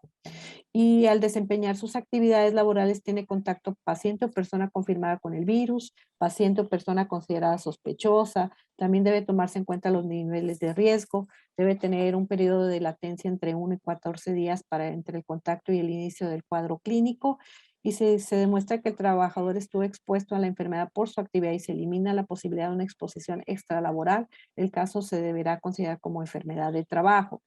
Sabemos que en el artículo 27 del reglamento de prestaciones médicas establece que cuando el asegurado solicite los servicios médicos institucionales, la clasificación de una probable enfermedad de trabajo, el instituto lo detecte, va a mandar personal para revisar, precisamente van a investigar el medio de ambiente de trabajo y las causas que predisponen a la probable enfermedad de trabajo. Y una de las cosas que el Seguro Social está realizando, y creo que muchos de nosotros nos hemos dado cuenta, es que está haciendo a sus trabajadores ser parte de auditores con nosotros, ¿no? Porque ellos les mandan decir que si tú tienes sospecha de que tú tienes alguna enfermedad de COVID, acércate con nosotros a la salud de trabajo en la unidad de medicina familiar, tráete todo lo que en un momento dado, todos los laboratorios que tú hayas tenido, nosotros vamos a evaluar, vamos a investigar con el patrón a ver si realmente fuiste contagiado o que si la empresa no está siguiendo los lineamientos correspondientes al tema del COVID, y también del lado derecho nos está indicando cuáles son los beneficios en caso de que tú al momento de determinar medicina del trabajo, que sí corresponde a un riesgo de trabajo, ¿no? una enfermedad de trabajo correspondiente al COVID-19 y te dice, oye, pues te voy a pagar el salario al 100% base de cotización. Si tienes alguna secuela, tienes derecho a una indemnización. Entonces hay que tener mucho cuidado porque ahorita ya nuestros trabajadores con esta información pues son los que van a decir cómo está nuestra empresa, ¿no? Anteriormente lo menciono porque el día de hoy ya no está. Se podía sacar estos permisos de COVID de la página en donde tenías que llenar si tú tenías un síntoma causado por COVID, pues ponía a disposición este cuestionario que tenías que llenar y se podía sacar este permiso de COVID para que en un momento dado tú estuvieras aislado, ¿no? Mientras te recuperabas. Y el día de ayer sale que ya se concluyó esta herramienta del permiso COVID-19 porque ha disminuido los contagios y a partir del día de hoy ya finaliza este proceso de poderlo hacer por internet. ¿Por qué creen que lo hayan modificado? ¿Y por qué creen, o sea, me refiero si es o sea, entiendo lo que mencionan que han disminuido los contagios, pero pareciera que esto era una mejora en cuanto a que facilitaba el trabajo para ambas partes, ya sea para el IMSS o también para quien hacía esta solicitud. Entonces, pareciera que hay otro motivo, o sea, no sé si quizás detectaron que estaban otorgando incapacidades que realmente no procedían o si hubiera algún otro motivo que crean que está detrás de todo esto. Pues sería aventurarnos, ¿verdad? Pero como dicen, piensa mal y acertarás, ¿no? Entonces, pudiera ser el caso, ¿no? De que ahora quieren, si se fija ahorita en la última parte dice, deberán acudir directamente a las unidades de medicina familiar para su valoración presencial y en su caso la expedición de su incapacidad temporal para el trabajo. O sea, probablemente pudiera haber sido un abuso, ¿verdad? En el tema de esta herramienta, porque al final y al cabo, pudiera ser que no presentaran síntomas, ¿no? Y al momento, como vimos, pues sí les pagaban el 100% correspondiente, ¿no? Entonces, que considero yo que pudiera ser por ese lado y también el tema que dicen que ha bajado, pero no sé ustedes, yo veo que los contagios sí han bajado, pero no tanto. Entonces, aquí lo tenemos por aquí y se acabó este permiso por internet, en línea. Muy bien, aquí vamos a ver el tema que estábamos comentando acerca de las empresas por el decreto que determinó, ¿verdad? Para poder determinar la clasificación, el decreto del artículo 7º transitorio, que todos conocimos y que tuvimos por ahí nuestra plática correspondiente acerca de que se eliminaron las famosas outsourcing o que ya nada más existen los servicios especializados. Entonces, nos daban 3 ejemplos por ahí en este decreto donde establecía que la empresa que absorba a otra deberá conservar la prima como la venía cotizando. Aquí vemos la empresa A que va a absorber a sus trabajadores que estaban subcontratados por otra. Y la empresa B era la que realizaba la subcontratación de personal prohibida a partir de estas reformas legales. Entonces, la prima que va a prevalecer es la de la empresa B, siempre y cuando, ¿verdad?, esté correctamente clasificada conforme a los riesgos inherentes a la actividad. En caso de que no esté correctamente clasificada, deberá cotizar en la prima media de la clase que le corresponde.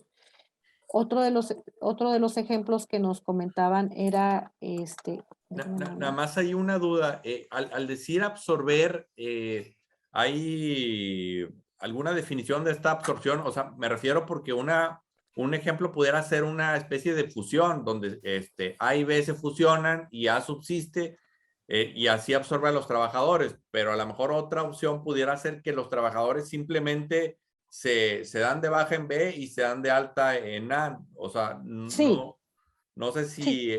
ambos supuestos caen dentro de ese ejemplo o serían diferentes.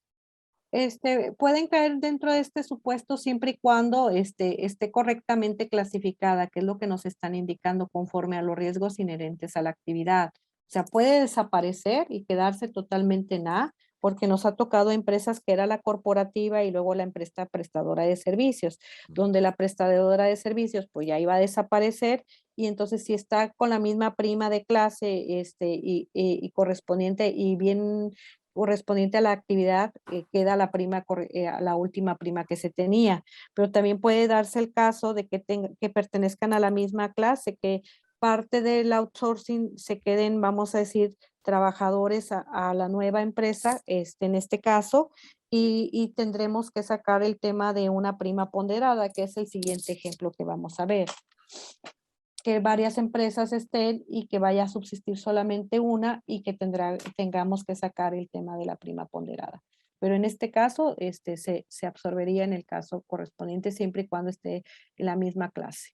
Ok.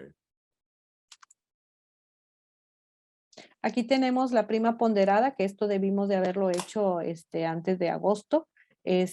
Hablamos de 3 empresas, A, B y C. Entonces, la empresa es la de la nueva creación y que va a prestar los servicios de venta, y tenían dividido lo que corresponde a la C, que era la que realizaba la subcontratación del personal, y la empresa B, que era la que realizaba la subcontratación de personal en el caso de transporte. La prima que tenían era 2.59840, que es la A, la B .87954 y la C .7879. La suma de los salarios base de cotización de los trabajadores están en la siguiente columna, 200.540, y el producto se obtiene de multiplicar la suma de los salarios base de cotización de los trabajadores por la prima que se tiene, y nos da a nosotros el producto, lo cual nosotros la suma del producto lo vamos a dividir entre la suma de bases de salario base de cotización, y de esa manera me va a dar a mí el tema de la prima ponderada. Esto nosotros debimos de haberlo comunicado de acuerdo al séptimo transitorio, dentro de los 90 días naturales siguientes a entrada en vigor de este decreto, y aquí era lo que normalmente se realizaba y el procedimiento que tenía que darse. Una de las preguntas que nos hacen es en el tema de aquellas empresas que no fueron bien clasificadas, y que en un momento, ¿qué va a pasar con la determinación de la prima de riesgo? Si la van a presentar o no. O sea, sí se van a presentar la prima de riesgo tratándose que sea la misma clase, porque van a conservar la misma prima, y en un momento dado van a tener también que traer lo que corresponde a todos esos casos que se tienen de incapacidades o en un aumento de temas de riesgo, y van a presentarlo. Pero si en caso de que por tener tú diferentes clases, ¿verdad? Te quedes tú en la prima media de la clase que le corresponde, en este caso te vas a tener que esperar, porque 2021, el 2022 todavía no se completa en año, y sería hasta el 2023 que tendrías que presentar la prima de riesgo por estar en la media. Entonces, aquí en este caso, digo, una referencia pudiera ser que si al realizar este cambio se quedó en la prima media de la clase a la que está en la empresa, digamos, pudiera ser un parámetro para decir, no tienes la obligación de presentar la declaración de prima de riesgo hasta que cumplas un año, y como bien lo menciona, sería hasta el 2023. Totalmente, porque cambiarías de clase y de actividad, y te quedarías en la media, ¿verdad? Ok. Porque no estuviste bien clasificado en este caso. Y aquí les dejo como quiera el decreto del 23 de abril para tenerlo como soporte, ¿verdad? Bien. Seguimos. Aquí tenemos la inscripción inicial. Estas son las clases que tenemos. Por primera vez quedamos en las medias de cada una de las clases. Y pues la obligación que tiene la empresa de ubicarte en qué prima vas a pagar, ¿no? De acuerdo a la actividad que tengas. Y en los subsecuentes va a ser aumento o disminución según el resultado de esta declaración de prima de riesgo de trabajo. Sabemos que la prima mínima es 0.50 y la máxima es 15, de acuerdo al 73 y 74 de la Ley del Seguro Social. Muy bien, tratándose de esta, ¿quiénes están obligados? Aquellos que están obligados cuando hagas la revisión del 1 de enero al 31 de diciembre. Yo estuvimos nosotros días laborados, tengo obligación de presentarla, ¿verdad? Aunque y que no haya tenido cambio en su clasificación. Y también está obligado los que modifiquen su prima de riesgo en comparación con la del ejercicio anterior, aun y cuando ya han tenido siniestralidad. ¿Quiénes no están obligados? Cuando los patrones hayan determinado una prima igual a la del año anterior, cuando hayas iniciado actividades después del día 2 de enero, cuando tengas ahí la opción de aquellas empresas que hayan tenido menos de 10 trabajadores durante el año y que no opten por no presentar la declaración, pero te van a tener que cubrir la prima media, o aquellos patrones que dejen de tener trabajadores por más de 6 meses y que no hayan presentado baja patronal, pues seguirán en la prima media, o tratándose de aquellos que hayan presentado baja ante el instituto y posteriormente presenten la alta, pero que haya transcurrido más de 6 meses, pues también nuevamente se les asignará la prima media de la clase que le corresponde. Mirna, y nada más un comentario, o sea, la cuarta que dice que los patrones que dejen de tener trabajadores por más de 6 meses y no se haya presentado la baja patronal correspondiente, o sea, que en ese caso se les asignará la prima media, pero yo aquí lo veía, digamos, al revés, o sea, y al revés me refiero con este tema del outsourcing, que a lo mejor era una empresa que estaba en esa situación, que dejó de tener trabajadores hace un par de años y que ahora con esta cuestión del outsourcing resulta que le pasaron los trabajadores. Entonces, en esa situación caería en el supuesto donde no está obligado a presentarla. Entiendo. Cuando no cambie de clase, que era lo que comentábamos, o sea, si estamos bien clasificados, o sea, si no está bien clasificada y cambia de clase, no estás obligado. Pero si en un momento dado tienes la misma clase y vas a absorberla, como fue el ejemplo que vimos, mi prima de riesgo, yo adopto la prima de riesgo que tira la otra empresa, me la quedo y veo los casos, o voy a analizar todos los casos de la prima de riesgo, o sea, todos los casos de riesgo, todas esas CT7, CT9, para poder presentar mi determinación de la prima de riesgo. Okay. ¿Sí? Sí. Buenos días. Pues Sí. Una pregunta que porque ya me sucedió en una empresa que tiene menos de 10 trabajadores y que ya estaba en la prima mínima y no tuvo siniestros. Entonces no se presentó porque pues era la misma que la del año anterior. Y le llegó una resolución en donde lo mandaban a la media por ese tercer supuesto que pones de los no obligados. O sea que si optas por no presentarla te mandan a la prima media. ¿Es correcto? Porque yo creo que predomina la de no tener que presentar nada porque sigue siendo la misma que la del año anterior, ¿no? Sí, a mí me ha tocado así, maestro. Maestro, qué gusto saludarlo. Sí, maestro, yo de hecho me ha tocado eso y yo prefiero a veces presentarlo. Me dicen por exagerada, pero prefiero mejor presentarlas para evitar este tipo de conflictos. Como son menos de 10 trabajadores, no quiero que cualquier detalle vaya a darle yo cabida, ¿verdad? Ese criterio. Sí, que me lo vayan a aplicar y diga yo, pues mira, mejor te lo presento. Si dices tú que no mejor te lo presento para evitar que me manden a la media. Siempre lo he hecho de esa forma. Sí. Román, pero no, es que sí está condicionado. O sea, es que Estás optando por pagar la prima media. sí, pero ya llegaste a la mínima desde hace varios años y como que es ilógico que te manden a la media si no tienes siniestralidad aparte, ya nunca.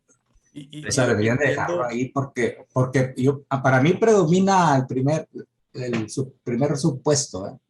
O sea, si no se mueve, incluso si tienes siniestralidad, lo calculas todo y está igual que el año pasado, no tienes por qué presentarla. Y lo que entiendo también del caso Román, o sea, vaya, que ya son varios años en esa situación y que Román siempre ha adoptado el criterio de no presentarla y ahora pareciera que internamente cambiaron el criterio y le aplicaron el tercer supuesto, siendo que antes aplicaban el primero, ¿no? Sí, o sea, sí, porque quedó al final al cabo la misma prima, pero sí, yo lo hago por precaución. Ah, okay. No sé si tenga algún Sí, muy comentario. bien. Muchas gracias. Sí, o sea, la recomendación es mejor mandarla, ¿verdad? A todos, sí, todos. pues sí, para evitar que asegúnes, digo yo. Sí, bueno. porque aplican como que interpretación estricta. Sí, maestro. Eso, pues está medio. Muy bien. podemos tener alguna afectación y sí, económicamente, si nos cambian a la media, ¿no? En este sentido, y pues lo que tratamos en un momento dado es siempre de proteger al patrón, ¿no? Y que no tengamos costos adicionales en este tema de la prima de riesgo. Bien, continuamos entonces. Déjeme ver. Ok. ¿Qué no se tomará en cuenta? La siniestralidad de las empresas, los accidentes que ocurran a los trabajadores al trasladarse de su domicilio al centro de labores o viceversa. Que también no vamos, los patrones cuyos centros de trabajo cuenten con un sistema de administración y seguridad en el trabajo, aplicarán un factor de 2.2. Claro que hay que cubrir una serie de requisitos para poder nosotros, para poder ser acreditados por este sistema de administración, y pues obviamente que conlleva ahí una serie de trabajo que se tendría que realizar. Bien. Los patrones, ahora sí entramos al artículo 32, que el procedimiento de la revisión.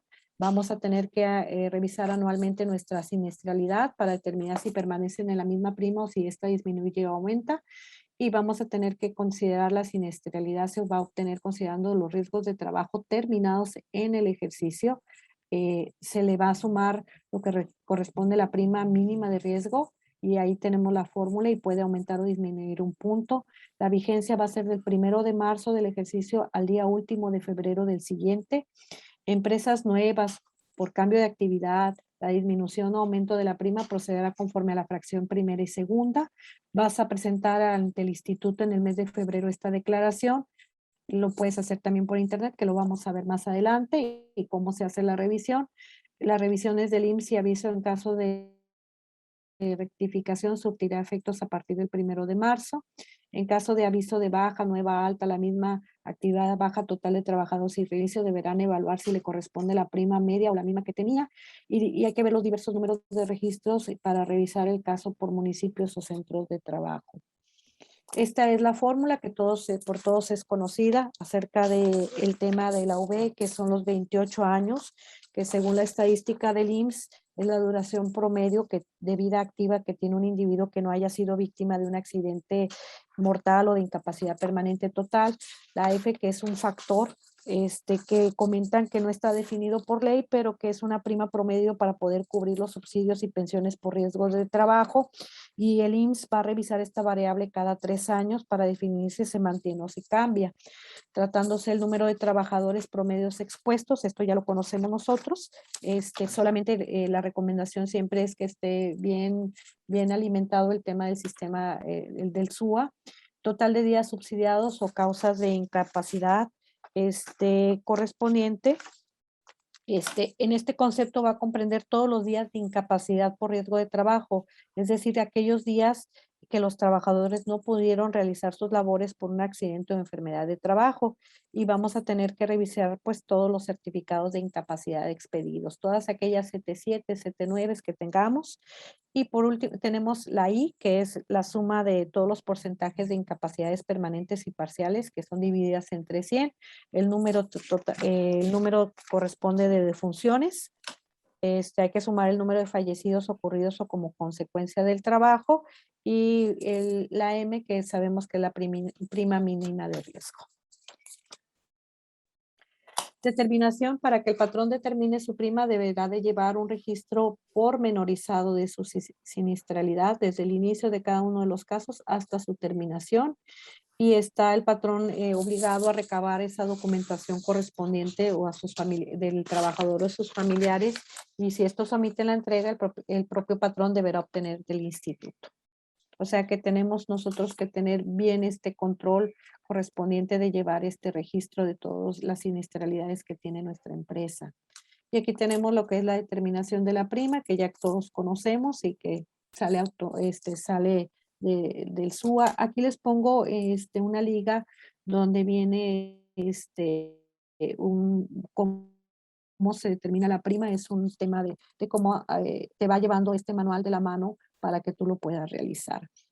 Y tratándose de aquí las consideraciones que debemos tener, que te establece que los días subsidiados por incapacidad temporal motivados por una recaída o los porcentajes derivados de incapacidades permanentes parciales deberán de ser considerados para efectos de la siniestralidad por la empresa. Y en caso de que nosotros no presentemos esta declaración o la revisión anual de la prima de riesgo de seguro, se va a imponer una multa de 20 a 210 veces el salario mínimo del Distrito Federal. Actualmente son de 3,457 a 36,000 pesos. O si lo presentas con datos falsos o incompletos en relación con el periodo señalado. Si nosotros no llevamos ese control pormenorizado de estos riesgos de trabajo, la multa es de 20 a 350 veces el salario mínimo del Distrito Federal, que oscila de 3,457 a 60,504, y debes incluir todos los casos de riesgo terminados durante el ejercicio. Nuestra fecha límite es el 28 de febrero. Se recomienda presentarlo antes para evitar que se vaya a caer la página del Seguro Social al momento de nosotros enviarla.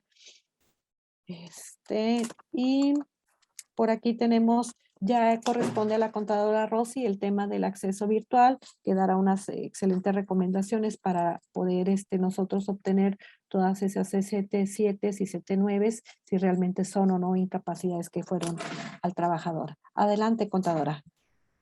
Sí, gracias, Mirna.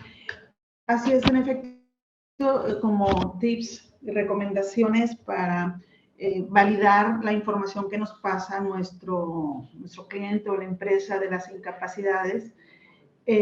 Aparte de la que nos manda el cliente o el patrón, en este caso, hay que verificarla con lo que tiene el ITSE, y también en el escritorio virtual podemos verificar las incapacidades. Aquí para entrar pues requerimos la fiel del representante legal.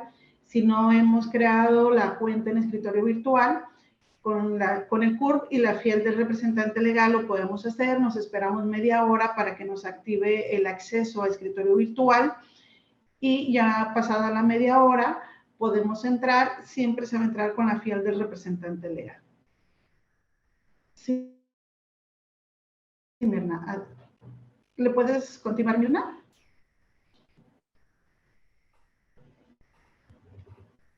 Mirna. ¿Puedes avanzar? Gracias. Ya una vez que que se ingresa al escritorio virtual, entramos en la pantalla lo que es del representante legal. Ahí vamos a seleccionar la empresa representada, abrir el combo, dependiendo si tiene uno o varios registros patronales. Seleccionamos el botón de acciones para que despliegue las siguientes o las diferentes opciones. Que ahorita traemos lo que es una captura de pantalla de cómo nos puede mostrar lo que es el escritorio virtual. Una vez que seleccionamos nuestra empresa, nos lleva a la zona empresarial. Por ejemplo, en este caso, pues aquí esta empresa trae diferentes registros patronales, como es una constructora, pues a ellos les aplica, depende de la obra o del domicilio de su obra, abrir diferentes registros patronales.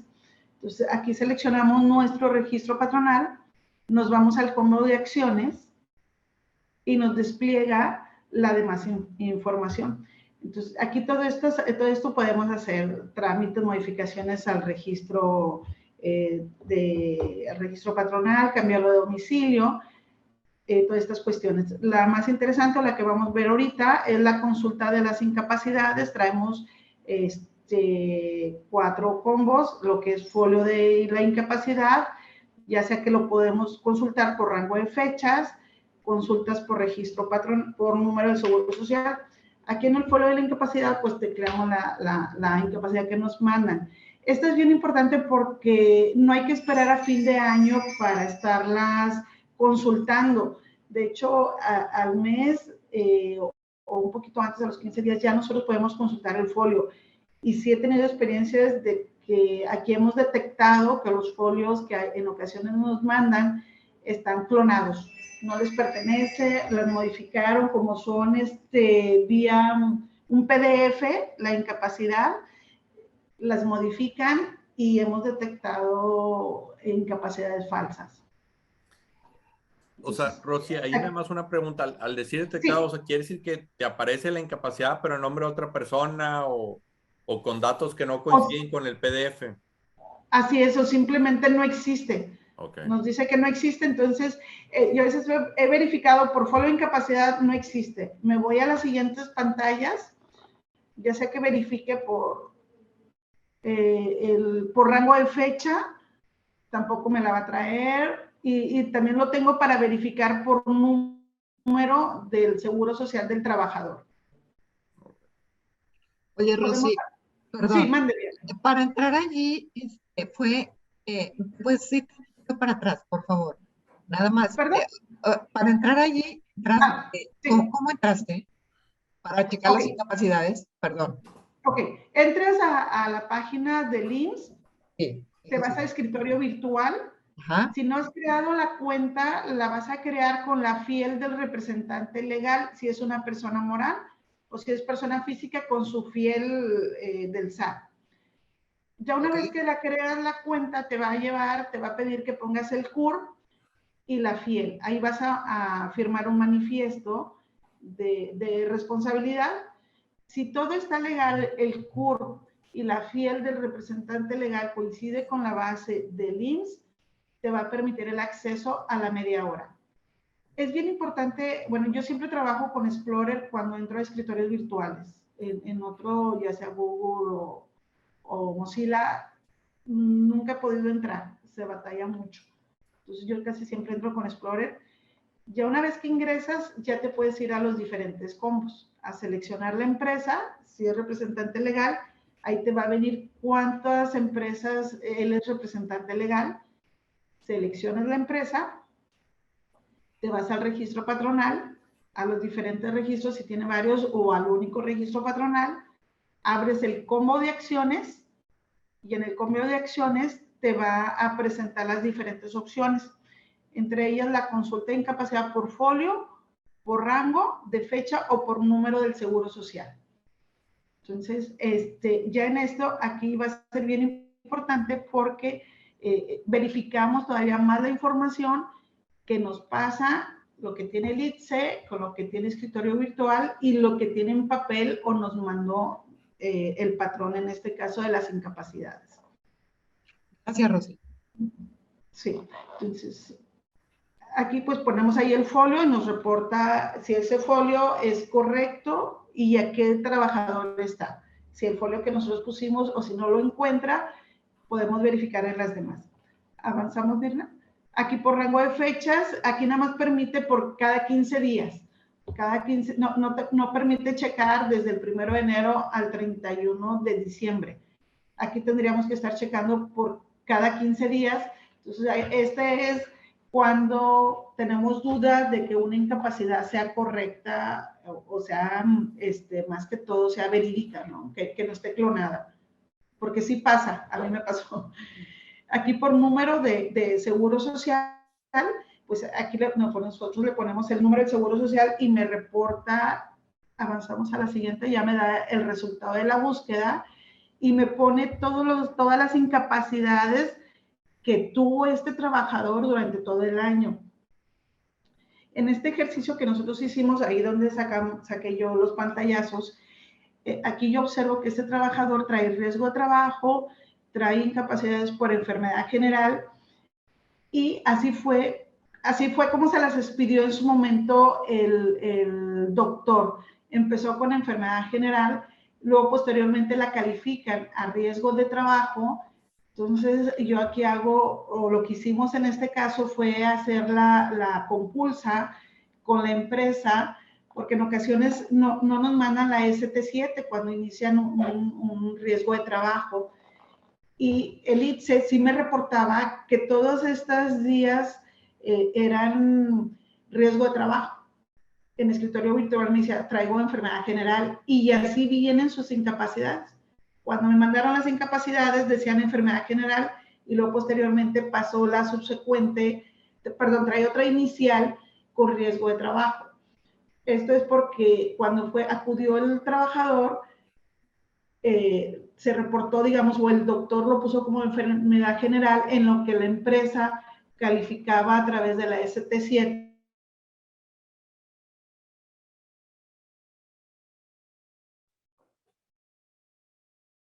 Entonces es cuando sus incapacidades pasan a ser riesgo de trabajo.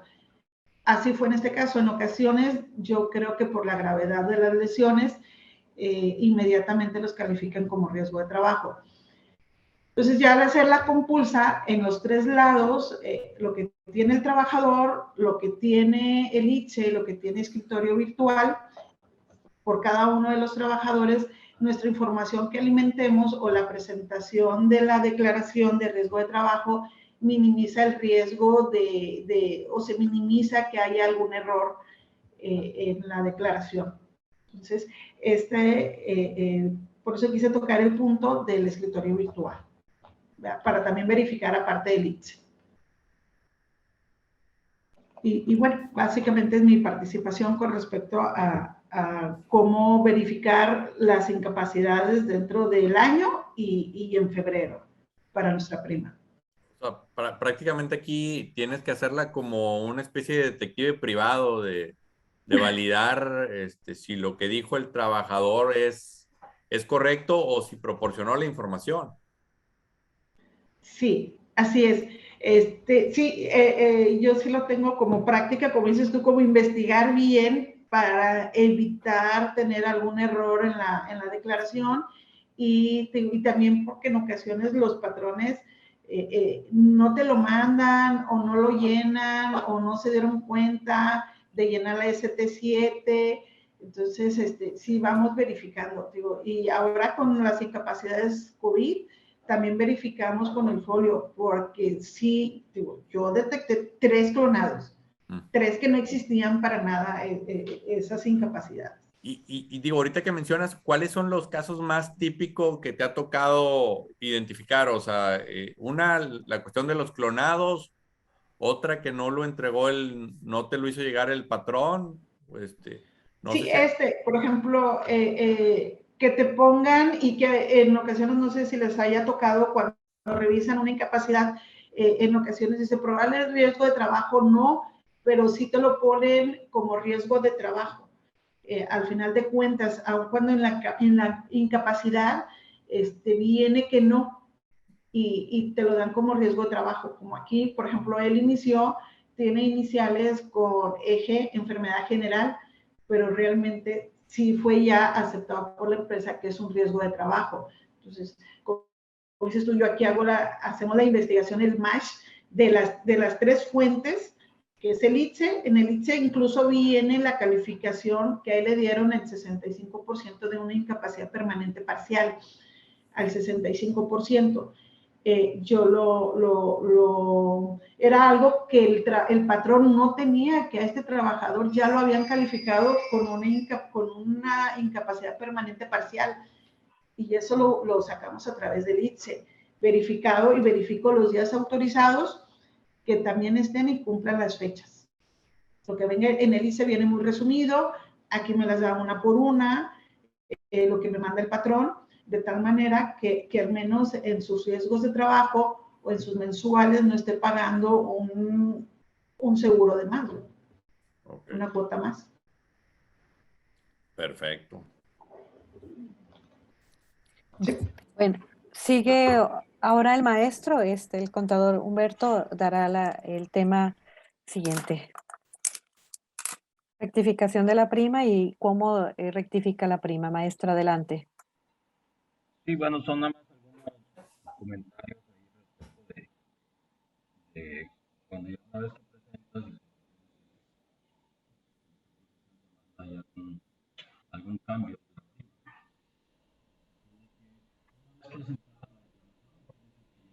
Va a quedar ahí.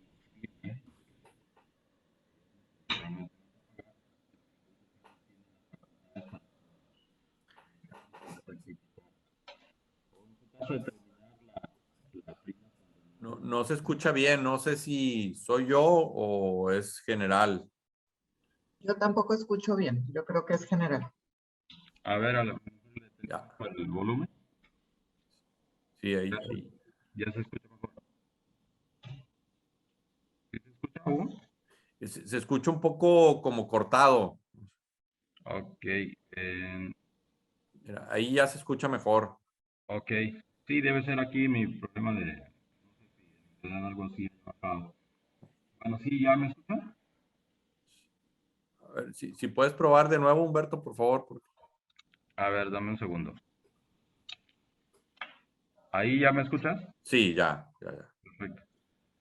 Ok, entonces mencionaba de que una vez que se presenta la declaración de riesgo, el instituto pues tiene las facultades de revisión para ver si consideraste todos los elementos, de que no haya, de que quizá no hayas considerado algún riesgo y ellos tienen las facultades de hacer la rectificación. Sí, son varios los elementos, pueden ser los días que no lo estés tomando bien, aunque ya de manera automática en las declaraciones que se presentan aparecen algunos datos. Puede ser de que si tú los cambiaste o no coinciden con los del Seguro Social, te pueden hacer la rectificación de la prima. Entonces el instituto podrá rectificar o determinar la prima de un patrón mediante resolución y se va a notificar a este o a su representante legal en los casos siguientes. Si la prima manifestada por el patrón no esté determinada conforme a lo dispuesto en el reglamento. Es decir, aquí hay varias situaciones que pudiera ser, no esté correcta la clasificación, no estés considerando bien los días, etcétera, entre otros detalles. El patrón en su declaración no manifieste su prima, algún error, no pusiste la prima correspondiente. El patrón no presente declaración alguna y existe escrito patronal manifestando desacuerdo con su prima y este no sea procedente. Entonces, cuando el Seguro Social le manda alguna prima y el patrón presenta un escrito y el Seguro Social le contesta de que no procede, le va a tener que cambiar la prima correspondiente. El escrito de desacuerdo y medios de defensa, bueno, aquí se debe presentar un escrito de desacuerdo conforme al artículo 41. Deberá interponerse dentro de los 15 días siguientes a la fecha en que surta efecto, son 15 días hábiles, en que surta efecto la notificación de la resolución, siempre y cuando no haya interpuesto algún medio de defensa. En su caso, podrá poner el recurso de inconformidad. Deberá interponerse también dentro de los 15 días hábiles siguientes a la fecha en que surta efecto la notificación del acto definitivo que se impugne. O ya irse al juicio contencioso administrativo, se presenta ante el Tribunal Federal de Justicia Fiscal y Administrativa, deberá interponerse entre los 45 días siguientes a la fecha en que surte efectos la notificación de la resolución. No sé si hay algo más, Mirna. Tenemos las principales preguntas, nada más, pregunta y respuesta que viene en la página del IMSS, que estoy poniendo por ahí cuando se presenta, pero ya lo dejamos esto como un apoyo para ellos, ¿no? De acuerdo. Bien, Hugo, no sé si haya, perdón, Mirna. Y por último, nada más, el contador me había hecho la pregunta, ¿no? Que normalmente, bueno, el Seguro Social establece en la Ley Federal del Trabajo, bueno, se basa en ello al artículo 475 bis y establece que es obligación de los trabajadores observar las medidas de prevención de seguridad e higiene que establecen los reglamentos y las normas oficiales mexicanas expedidas por las autoridades competentes, así como las que indiquen los patrones para la prevención de riesgos de trabajo. Con eso damos la respuesta que usted había solamente complementado, maestro. Exacto, así es. Hugo, adelante, si tienen preguntas, comentarios. Y yo por mi parte nada más quiero agradecer mucho el esfuerzo de Mirna, de Rosy, que pues ayer ya muy fuera de tiempo laboral, por ahí nos juntamos para ellos hicieron la presentación y nada más para ya coordinarnos y que todo saliera bien para esta sesión.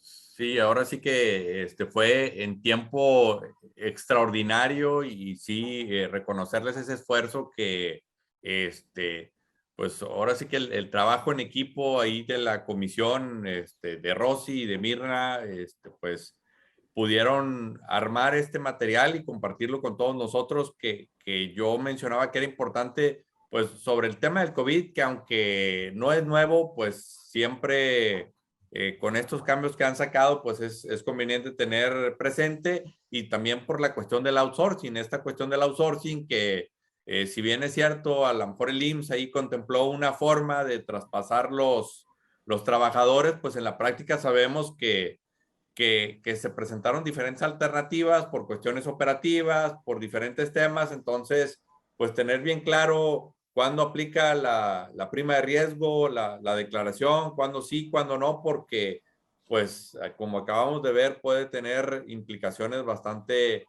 importantes, ¿no? Y que hoy en día pues la autoridad cada vez está más al pendiente y con los elementos que tiene del REPSE y demás, pues puede o se vuelve más efectiva, ¿no? Entonces, alguna duda o comentario que tengan aprovechando pues la información y la investigación que hicieron nuestros compañeros, yo creo que hoy es el momento. Y como comentaba Mirna, no dejarlo hasta el último porque luego la página se complica y creo que al momento ha habido ahí varias situaciones, varios incidentes que parece que han sido solventados, más sin embargo no hay que confiarse. Bueno, en ese punto yo les quería preguntar si han podido enviar las declaraciones, digamos así, normal, porque yo estoy batallando mucho. Me marca un error o se queda cargando, y bueno, para saber si soy yo, si tengo que configurar algo o si es de manera general.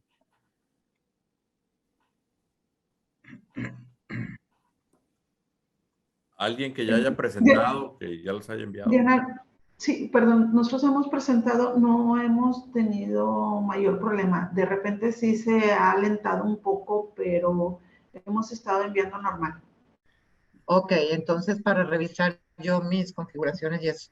Muchas gracias, Rosy. Y Sí, Rosy, no, de nada. y las que han estado enviando, o sea, digamos, ¿ha sido a cierta hora del día o algún día en particular o ha Hugo, sido general? Hugo, buenos días, discúlpame que los Sí. interrumpa. Sí. Nosotros hemos estado manejando el Chrome y se han estado pasando perfectamente bien. Sí se tarda un poquito, pero ¿cómo se llaman? Los navegadores, que es como es el Internet Explorer y el otro, el Mozilla, no, se va a detalle bastante. El Chrome es el que se ha estado manejando bien hasta Ah, ahorita. qué bueno, gracias por el comentario, porque la verdad yo intentaba por el Explorer porque por ahí manejamos lo del IMSS normalmente, pero entonces intentar por el Chrome. Gracias. Para servirles. Oye, yo tengo una pregunta para Mirna que comentó ahorita al inicio de la exposición. No tanto por la cuestión de la prima de riesgo, sino de hay que solicitar las constancias de situación fiscal a cada uno de los trabajadores. Mirna, comentaste algo de eso. Sí, lo que pasa es que el artículo 29A del código va a indicarnos a nosotros en el timbrado de las nóminas, ¿no? Van a pedirnos a nosotros el código postal por la nueva versión 4.0. Entonces es un tema que han estado ahorita comentando que luego no nos van a dejar timbrar, aunque hay ahorita una prórroga del 4.0 que es para que es hasta junio, ¿verdad? Así es. Sí es importante que nosotros tengamos esa información a la mano, porque si nosotros no coincide el código postal que tiene el trabajador en su situación fiscal, que tiene el SAT, con lo que nosotros tenemos al momento de la información al capturar en nuestro sistema de nóminas, no nos va a dejar timbrarlo. De hecho, Muy de bien. ese tema habíamos comentado algo, de a ver si hacíamos también alguna presentación o algo, de la mesa de trabajo, no sé, sería la fiscal, porque creo que hay algunas herramientas que nos permiten descargar la información de los trabajadores, porque la verdad sí, ese punto es complicado, sobre todo pues con los trabajadores a nivel, digamos, general, albañiles, obreros, que hay empresas que tienen muchísimos y que obviamente pues no tienen contraseña para accesar al SAT y que normalmente a ellos se les dio de alta de manera general, pues en la empresa que los contrató, etcétera. Entonces, obtener esos datos pues no va a ser fácil. No, y más que nada porque ahorita, yo de las recomendaciones que hemos tenido, pues está el SAT ID, pero mucha gente me ha dicho que ha batallado muchísimo en poder accesar. Otro de los puntos que comentaban era que ya no estaban recibiendo a los trabajadores para sacar su situación fiscal, aún aunque hicieran fila afuera, entonces que requerían cita. Pero uno de los temas que a mí me quedé yo pensando o preguntando es, si yo tengo un trabajador, como bien mencionas, Diana, y que no tenga el domicilio aquí en Nuevo León, vamos a decir porque se dio de alta o las empresas lo dieron de alta con el domicilio de la empresa y vamos a decir que está en Chihuahua, está en Puebla, no vaya a ser que posteriormente nos vaya a afectar el tema del impuesto estatal, ¿no? Del impuesto sobre remuneración personal, porque ese trabajador pues no está laborando aquí con nosotros en este estado por no tener el cambio de domicilio correspondiente. Pero pues como bien mencionas, este será un tema para fiscal. No sé si me permitan hacer un comentario referente a lo de la presentación de la prima. Yo también he estado batallando mucho para enviar lo de la prima de riesgo a través del portal y he estado utilizando el Internet Explorer, precisamente por, como decía Diana, creo que porque ahí tengo lo del IPS. Entonces me comuniqué al IPS y me decían que hay una forma de hacerlo que es más tardado o es más engorroso porque es presencial, pero sería importante si tu prima cambió y pues tienes el beneficio de bajarla, ¿verdad? Y esas a través de una liga que se genera el archivo SRT y se tiene que, lleva exactamente los mismos datos que lleva el CLEM 22 cuando lo haces a través del Zoom, pero este se tiene que plasmar a través de esta liga manualmente. No sé de qué manera les pudiera yo compartir la liga o se lo mando por WhatsApp para que lo tengan como alternativo para que no se pase la fecha de vencimiento de la presentación de la prima de riesgo y si está el beneficio de que bajó la prima de riesgo, pues no perderlo, ¿verdad? Porque me comentaban en el IMSS que si se pasaba de la fecha ya no habría manera de que me lo consideraran como bueno si lo presento fuera de tiempo. Pues si nos la compartes, Nancy, por el chat de Cocapis, te lo agradeceremos mucho. Sí, claro que sí, y por ahí también les voy a decir como que en la listita de los pasos que hay que seguir. Es muy sencillo porque te digo, si ya tienes la CLEM 22 que determinada por el SUA, es exactamente los mismos datos, te genera el mismo formato presentado, pero te genera aparte un archivo que es el punto SRT y la presentas en la delegación que te corresponda, te la sella, lo único que tienes que identificarte con la tarjeta patronal y eso sería todo, y sería presencial. Gracias. Perfecto, pues muchas gracias. ¿Alguna otra duda o comentario? Yo aprovecho para comentarles que ya está en YouTube lo que son las presentaciones de las sesiones anteriores, de la sesión también de la sesión especial que se tuvo de la carta aporte, que fue un viernes, la sesión donde también participó Dora, del tema de la vigilancia profunda, ya están en el canal de YouTube. Yo como quiera en un rato más les comparto la liga para que ahí lo puedan consultar, pero quien ya esté suscrito al canal ahí ya lo va a ver disponible. Aquí en el chat algunos compañeros preguntan sobre si se compartirá el material.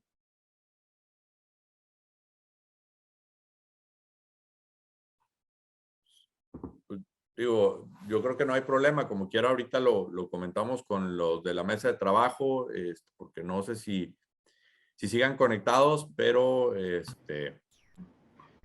Sí, Hugo, digo, el material está contigo, ¿verdad, Mirna? ¿Tú lo estás moviendo? Sí, Okay. claro, yo ahorita se los comparto por WhatsApp para que todos los tengan y ya sí, con gusto. Ok. Gracias.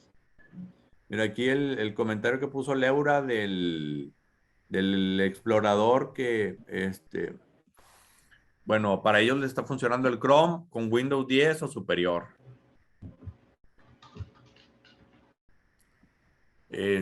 ¿Alguna otra duda, comentario? Aprovechando que aquí los tenemos.